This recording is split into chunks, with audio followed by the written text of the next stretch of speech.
Hey, what's up? I'm gonna show you how to maintain a lifetime strong starter. Watch this video 2 times if you need, because a starter, my friend, is the base of your bread. The better the starter, the better the bread. It's not about how you make your starter. It's about how you're taking care of it. So let's get into this, shall we? The most important factor you need to consider is temperature. To slow down proofing time, you put your bread into the fridge. You can do the same to the starter. I bring this tiny amount of a starter out of the fridge. I'm using a scale because it's so important. 20-gram starter, 60-gram flour and 60-gram water. Mix properly. When I say properly, I mean it. The consistency is a little bit thicker than pancake. After 5 hours, boom. The ideal temperature for both your dough and your starter to rise is something between 27 to 30 degrees Celsius. But if you let your starter to be at this temperature for longer time and after its peak, it's gonna be weak and unhappy. So right after I'm using my starter in my recipe, I put the lid back and transfer it into the fridge immediately. Of course, in cooler climate or on winter time, we are good. Your starter is too watery, my friend. Again, the consistency should be a little bit thicker than pancake. Something like this. If you are lazy to mix your starter properly, you can use one of this hand mixer. And if you feel your starter is still weak, you can shorten the feeding time, like twice a day. That's how in bakery they have a stronger starter. I strongly recommend you to make a thicker starter.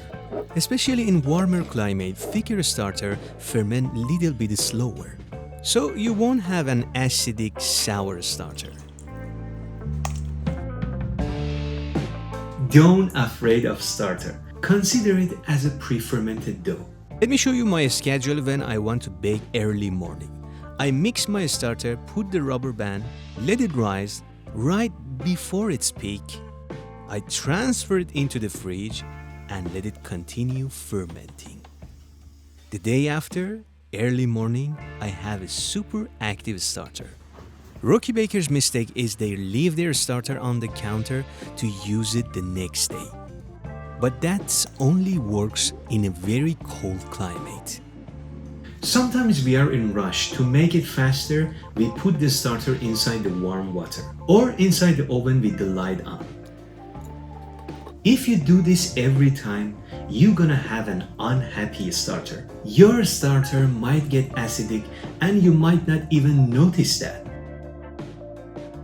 But how to restart the starter? How to rejuvenate it and have a strong starter again? Simply just change the feeding ratio. Do you know what is the feeding ratio? For example, feed your starter 1-3-3. It means 1 part of existing starter, 3 part of flour, and 3 part of water. If you have 10 gram of starter, you need 30 gram of flour and 30 gram of water. This is a bit weak starter, which I feed 1-1-1, not bad. And this is the strong one with 1-3-3 ratio. Of course, you can see the difference, right? If you need less sour starter to make a sweet bread, you need something called swift starter or sweet starter. For that, you can check out my panettone video. It's so easy to make. You just change the feeding ratio and add a little bit of sweetener to your recipe. Alright, that was how you're taking care of your starter. I have the video of how to make a starter on my channel too.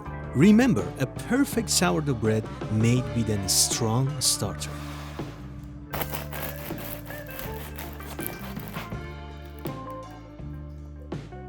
Keep baking and subscribe my channel so you don't miss my next video.